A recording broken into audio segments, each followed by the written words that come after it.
passou algumas coisas para a gente acompanhar na semana passada, né? Entre elas foi dia 10/9 o IPCA de agosto do Brasil. A inflação brasileira teve uma ligeira trégua em agosto. O Índice de Preços ao Consumidor Amplo, que é o IPCA, mostrou uma queda de 0,02% no período.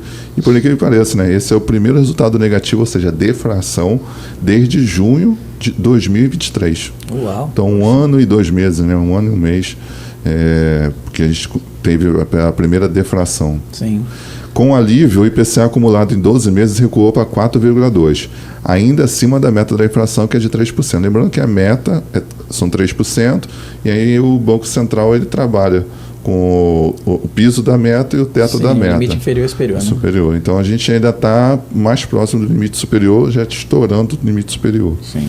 E aí, como a gente pode ver esse número? Né? Em agosto, os itens que mais contribuíram para o esfriamento dos preços foram os alimentos, que reduziu 0,7%, e a energia elétrica, menos 2,8%, foi o que teve maior peso. Gente, mas como assim a energia elétrica está aí aumentando agora? Então, aí que é o ponto em que mora o perigo, né? No caso da energia elétrica, o alívio veio da classificação da bandeira verde nas contas do mês passado. Ah, tá. Do mês passado foi. Então, aí o que acontece, né? Esse fator, no entanto, ele deve seguir ajudando.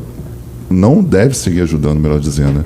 Por causa da seca que está ocorrendo. Sim, sim. E aí a bandeira que passou a ser vigente agora no Brasil é a vermelha, o que indica que vai ter uma energia mais cara em setembro, e com isso deve continuar seguindo, pressionando o IPCA, e a inflação de serviços também está impressionando o IPCA, que acumula uma alta de 5,2% nos últimos 12 meses. Saiu no dia 11/9 a pesquisa mensal de serviços de julho do Brasil, que ficou em 1,2%. Foi a alta do volume de serviço prestado no Brasil em julho. Segundo a pesquisa mensal de serviço, o setor acumula uma alta de 4,3% frente ao mesmo mês do ano passado, de 2023. A inflação consumidor CPI de agosto dos Estados Unidos. Esse é um ponto muito importante, até mesmo para o Brasil, né? A inflação americana está melhorando a ponto de não ser mais a maior preocupação do Federal Reserve, o Fed, do Banco Central americano. Divulgado na semana passada, o índice de preço ao consumidor dos Estados Unidos mostrou desaceleração no acumulado dos 12 meses até agosto, ficando em 2,5%, antes 2,9% no mês anterior. Caiu 4 pontos percentuais aí. 0,4 pontos percentuais. Isso aí, 0,4. O núcleo do CPI, que exclui itens mais voláteis, registrou já uma alta, que inclusive se preocupa um pouquinho, mas ainda assim está sendo segurado. Os dados mostram que a inflação vem perdendo força, mas permanece ainda acima da meta de 2% estipulado pelo FED. Lembrando que lá é 2% e o nosso aqui são 3%. Sim. Pesquisa mensal do comércio PMC de julho do Brasil ficou em 0,1%, que essa então foi a alta de julho de vendas no varejo ampliado no Brasil, seguindo a pesquisa mensal do comércio, que é o que a gente chama de PMC. Em relação a julho do ano passado, a alta do comércio foi de 2,7%. E saiu também a decisão de política monetária da zona do euro, né, em 12/9. O Banco Central Europeu, também conhecido como BCE, decidiu na última semana reduzir os juros dos países da região. A taxa de depósito, que é a principal referência para o custo de empréstimo concedido pelos bancos, recuou 3,5%. E a decisão do BCE de aliviar o aperto das taxas se deu em especial por 2 fatores: inflação em queda e economia devagar quase parando. Vamos lá, terça-feira então. Uma notícia de negócios, né? Negócios, isso aí. Os CMOs, né? Ou Chief Marketing Officer. Eu vou bem ser honesto para você, eu tive que pesquisar, sabia? Ah, é? Eu vi CMO. Agora CMO. CMO. Porque tem o CEO, por exemplo, eu sou CEO, CFO. tem o CFO, que é de financeiro, né? Aí eu sou CEO da minha empresa, que é de operações. Sim. E tem a minha diretora-geral, que é CEO, que é Chief Executive Officer. Sim. E o CMO, eu não estava conseguindo fazer a referência de uma coisa para outra. Diretor de marketing, né? É o diretor de marketing. E, pois é, os CMOs aí no mundo afora, eles têm um recado para os criadores de conteúdo. Creators. Viu? Os creators, né? Imagine que há 10 diretores de marketing sentados numa mesa e eles estão ali, são questionados acerca de sua opinião sobre os resultados em marketing de influência. Tomando aquele cafezinho sem açúcar, Exatamente, vinho. eu prefiro com açúcar, mas tudo bem. Diferente do que você imagina, 2 respondem que são positivos, esses resultados aí, né? 5 classificam como neutros e 3 consideram negativos, ou seja, a maioria Não disse que é positivo, não. Né? Positivo mesmo foram só 2. Só 2. Isso é uma alusão, né? Imagina 10 Exatamente. Diretores sentados. E aí, mais ou menos isso assim, essa pesquisa sobre os influencers tem revelado o seguinte: frustração com os resultados por parte das marcas. Quer ver? Vamos olhar os números aqui, ó.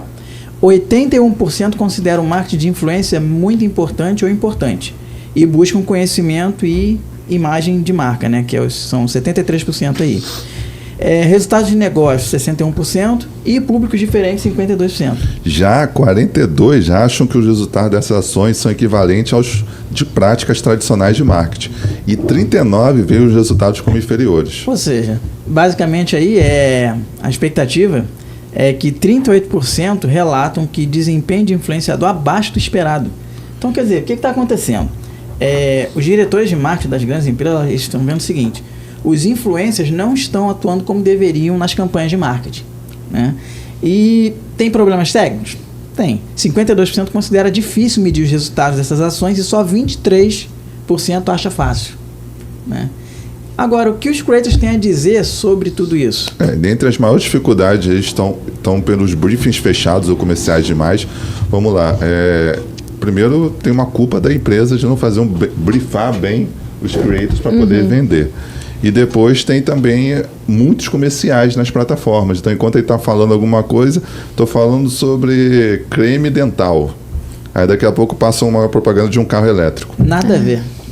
Então, eles dizem que esses são os 2 principais motivos. Ou seja, que geram pouco engajamento da base e muitas vezes ainda os resultados negativos se dão pela má curadoria, ou seja, marcas não alinhadas com influência.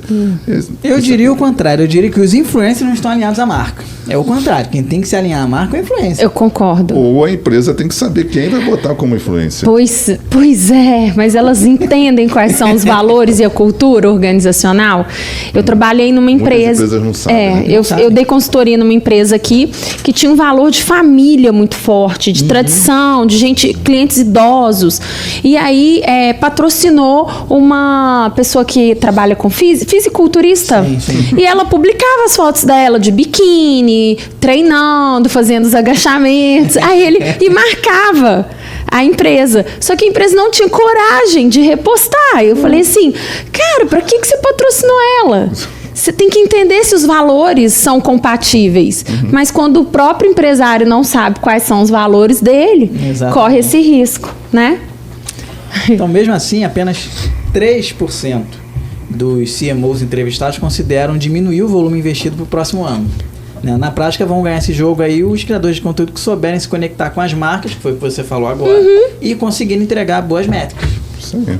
Muito bom. Eu vou falar a notícia de quarta-feira? Sim, é meio da semana. 11/9, vamos falar sobre negócios. Isso.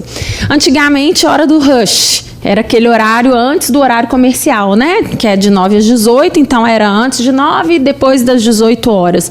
E aí tinha muito trânsito. Atualmente, nos Estados Unidos, onde foi feita essa pesquisa, diz que não tem mais hora do rush. Toda hora tem trânsito. A gente vive isso aqui também, né? E por uma tendência também de mudança da hora do rush. Depois da pandemia, pela flexibilização dos horários de trabalho, né? Tem percebido que a hora do rush agora é mais tarde, é 10 horas da manhã, não mais, e 16 horas. Mas que tem aquele pessoal que dá só uma passadinha no escritório para tomar um café, então... Bateu o ponto, sair. Tá meio bagunçado os horários, e aí a hora do rush agora é toda hora, né? Mas diz que 10 e 16 horas agora apresenta assim, um trânsito maior. Pela pesquisa, 6 a cada 10 americanos falaram que se não puderem mais trabalhar de forma híbrida em casa, né, e presencial, que eles preferem procurar outro trabalho. Ah, é? E qual é o impacto que esse trabalho hoje, né, home office, tem gerado nas empresas?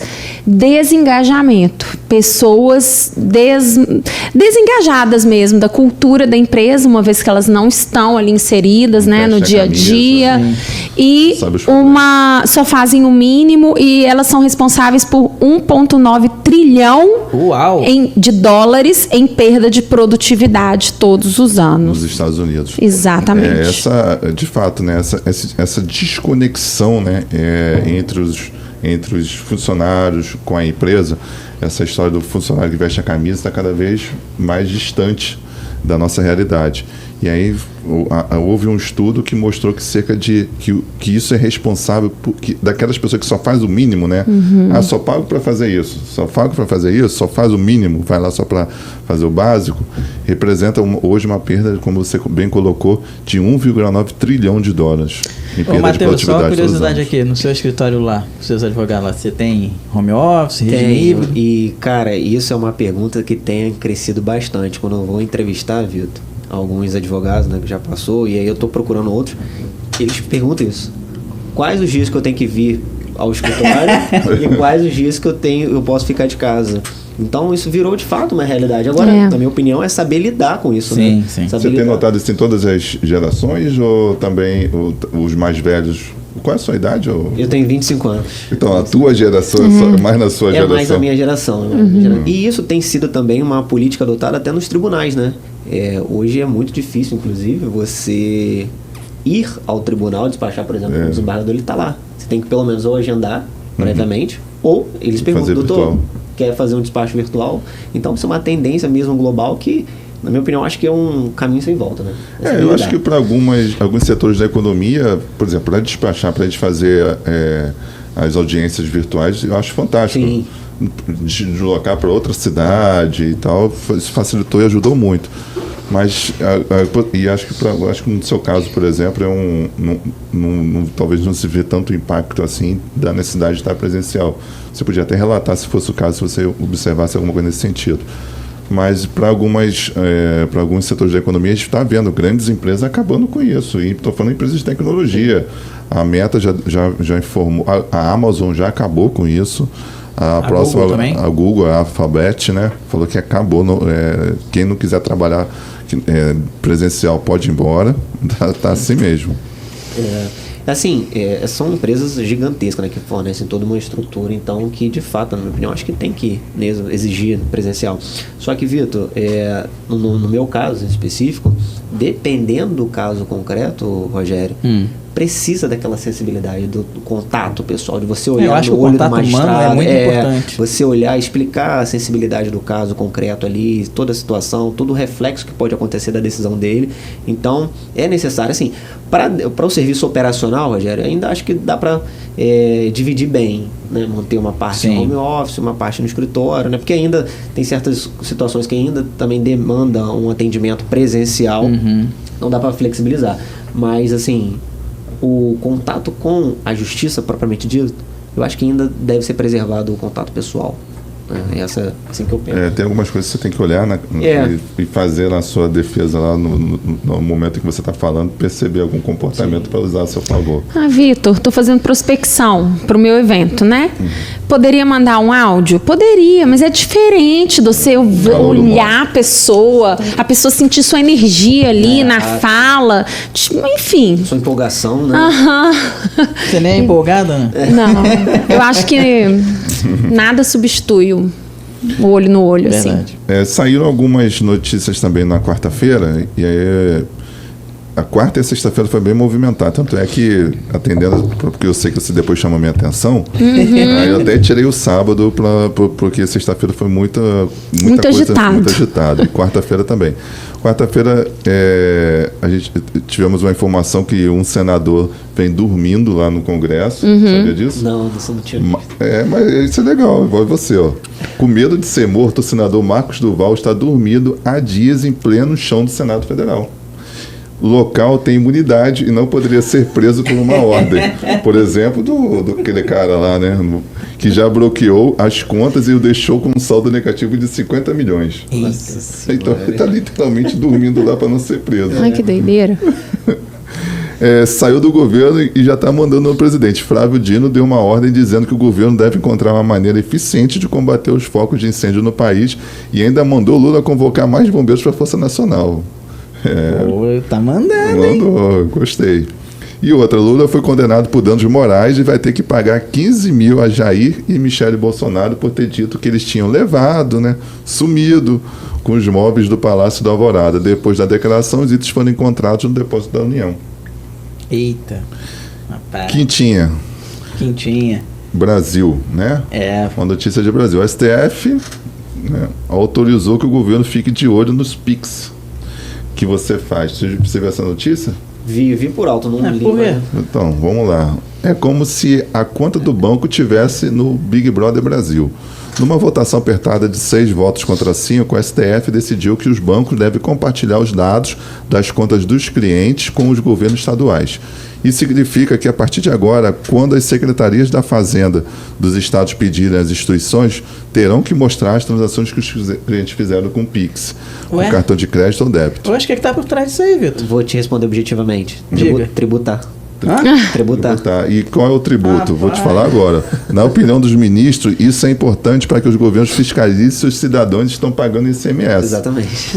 Que é o imposto estadual que só neste ano movimentou mais de 500 bilhões de reais. Antes, os bancos não eram obrigados a compartilhar essas informações, que de uma forma tão ampla, o sigilo dos clientes só era quebrado se a justiça desse uma autorização para isso. Sigilo, como assim? A grande discussão do julgamento girou em torno da proteção de dados dos clientes, algo garantido na Constituição, pelo direito à inviolabilidade da intimidade e do sigilo de dados. Os críticos dizem que o STF vai acabar com a privacidade dos clientes e não está claro como os dados vão ser guardados e protegidos pelos governos. Não deixaram isso claro, não, né? Não. Já quem é a favor bateu na tecla de que as informações continuam seguras e que os detalhes das transações não vão ficar públicos para outras pessoas, além daqueles dos órgãos oficiais. Eu a garanto, né? No futuro, as prefeituras poderão usar essa decisão sobre os estados, mas também pedindo acesso aos dados bancários dos moradores, só para cobrar os impostos municipais. Caramba. Então, como eu prometi, sexta-feira veio um monte de coisa. Bora. Bora. Vamos lá. Primeiro, uma coisa que eu queria muito falar, tivemos a primeira caminhada de um homem comum no espaço. First ever, a SpaceX elevou mais uma vez os patamares da aviação espacial, realizando a primeira caminhada espacial comercial, ou seja, de não astronautas, na sua missão Polaris Dawn. Apesar da caminhada ter sido entre os quilômetros 190 e 700, a cápsula com os 4 civis chegaram a bater 1.400 quilômetros de altura, a maior distância atingida por qualquer humano desde o programa Apollo da NASA, aquele mesmo programa que levou o homem à Lua, há mais de 50 anos.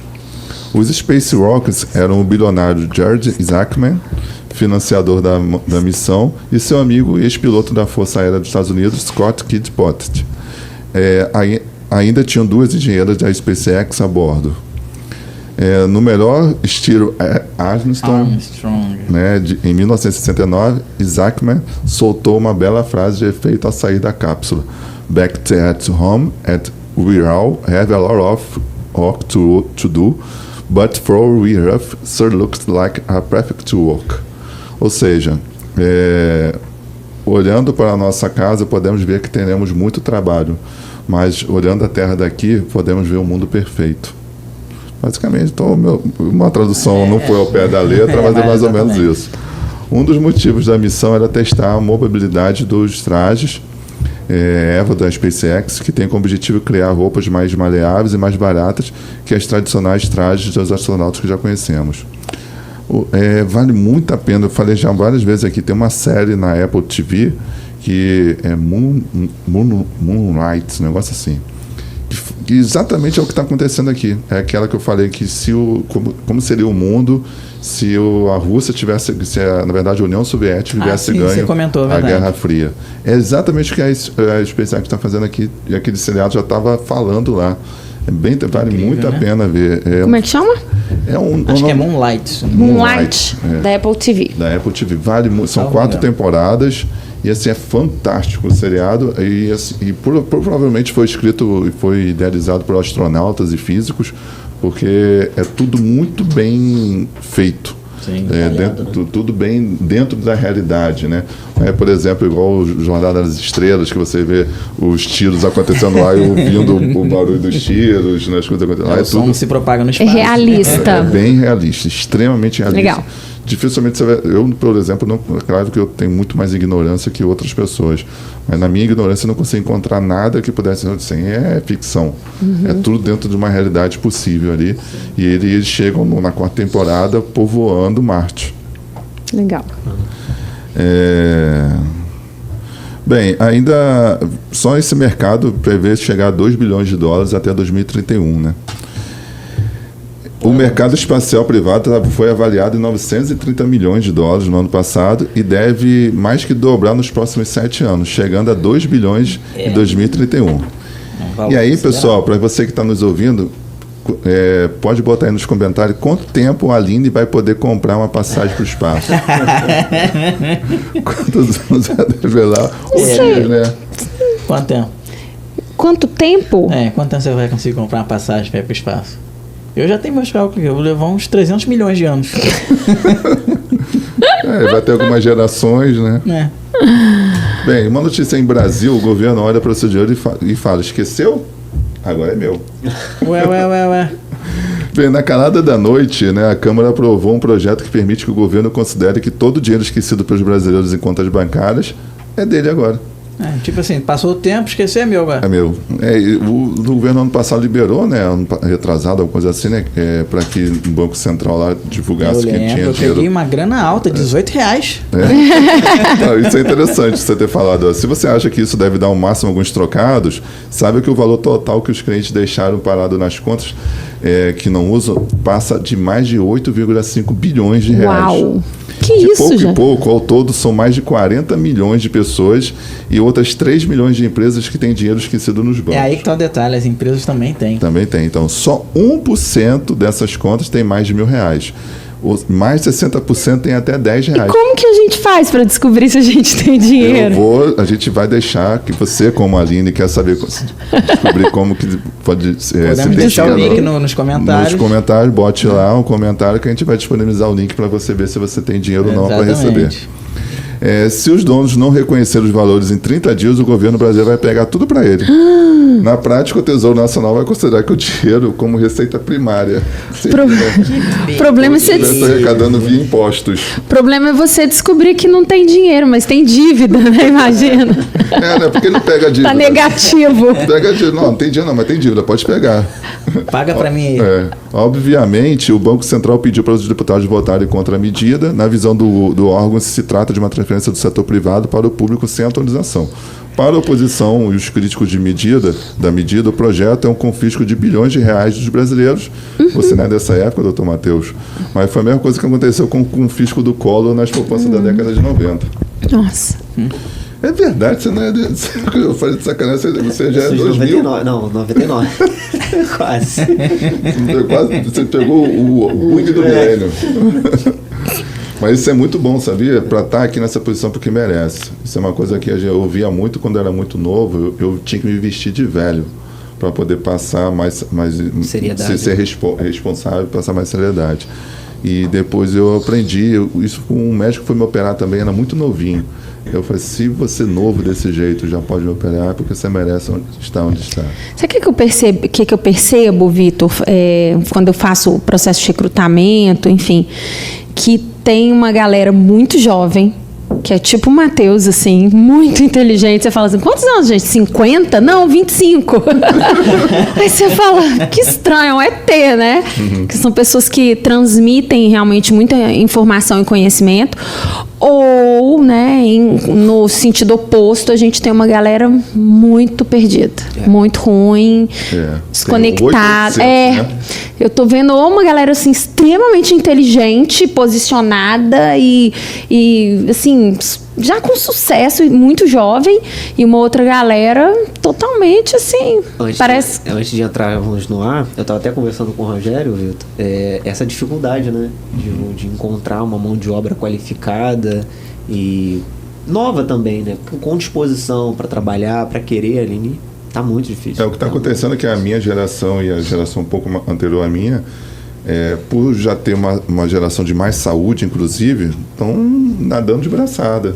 Porque como os jovens, a grande maioria está nessa situação, né, nessa geração que está entrando agora, a nossa geração está nadando de braçada, porque é uma geração que tem mais saúde, mais vigor físico e tudo mais, e com a cabeça excelente, e passou por toda a transformação do mundo. Exatamente.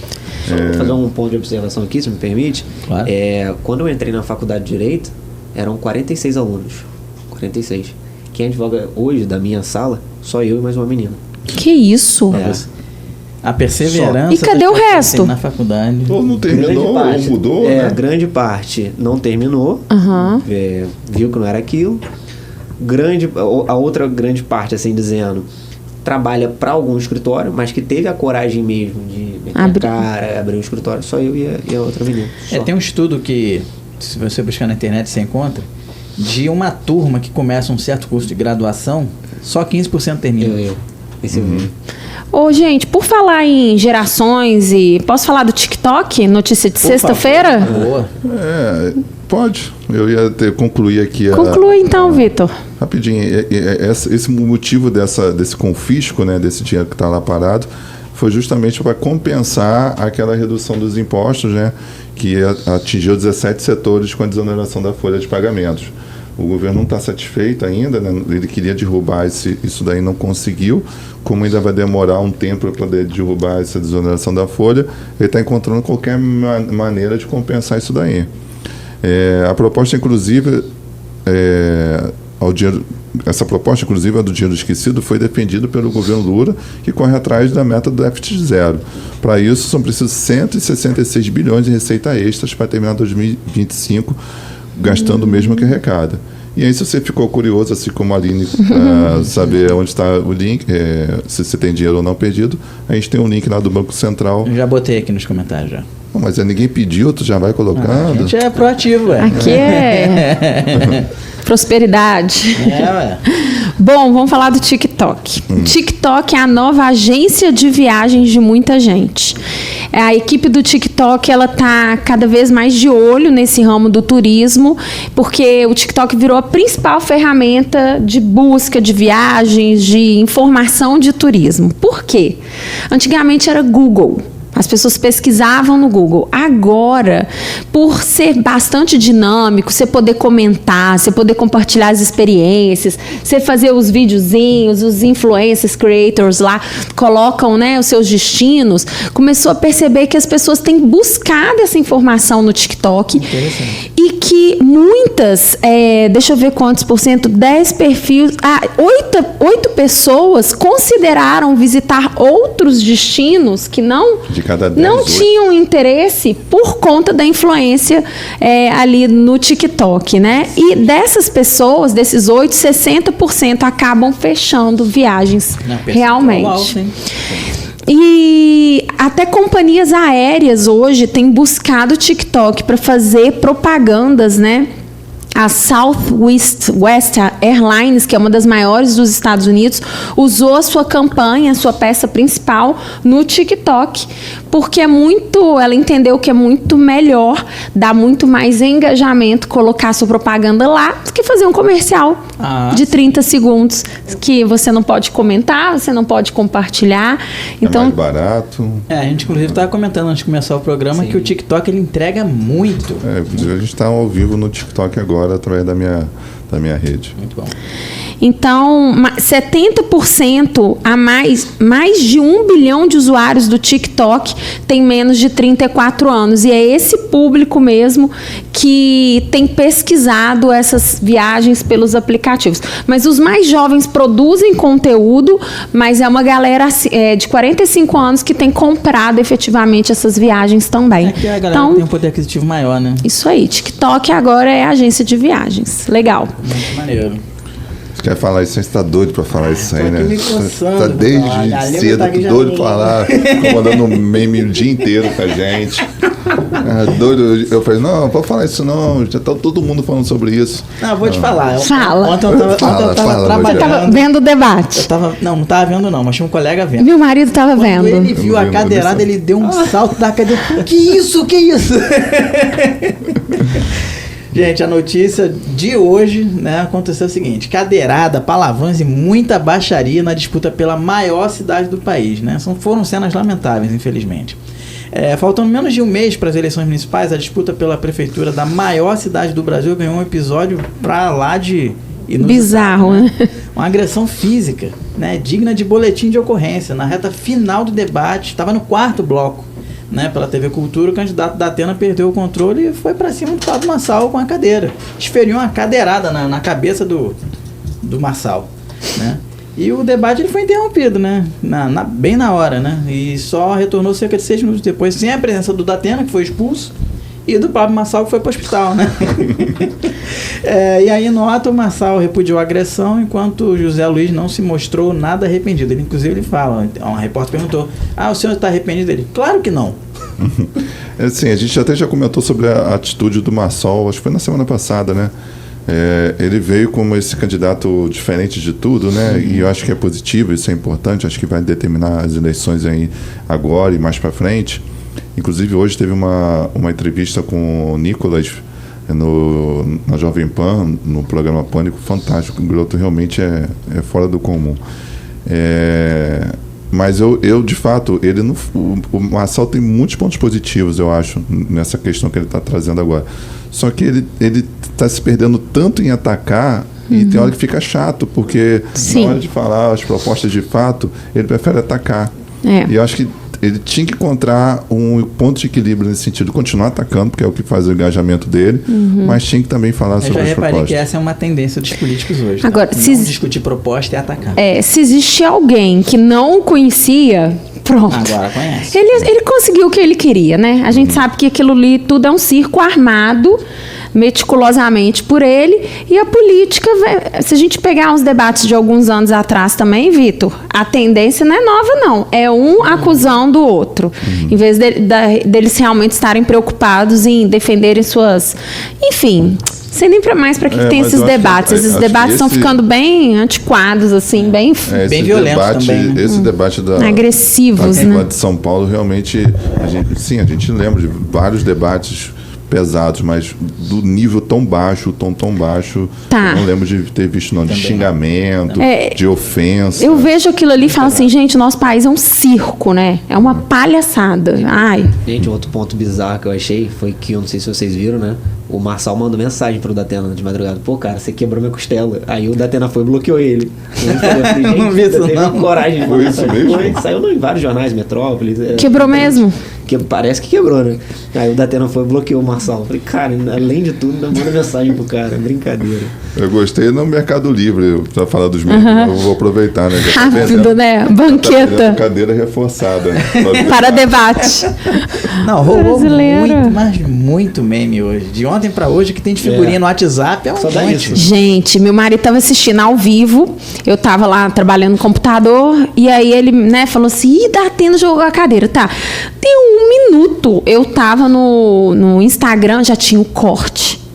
Foi muito rápido, foi muito rápido. Foi absurdo. Especializado hoje em dia só para corte. Só pra corte. Mas foi rápido demais, não deu tempo assim de falar como que já pegou, já cortou, já editou, já postou. Foi muito rápido. Assim, mas é isso. Você tem uma ideia de o que é São Paulo, você depois pode falar mais um pouco aí sobre, sobre a questão do debate, mas você pega o globo, né, e divide ele no meio. Você tem o hemisfério norte e o hemisfério sul. A linha do Equador para cima e a linha do Equador para baixo. De todas as cidades que estão da linha do Equador para baixo, a maior cidade de todas elas é São Paulo. A São Paulo sozinho é a maior cidade dentre todas as capitais do Brasil, tirando só Minas.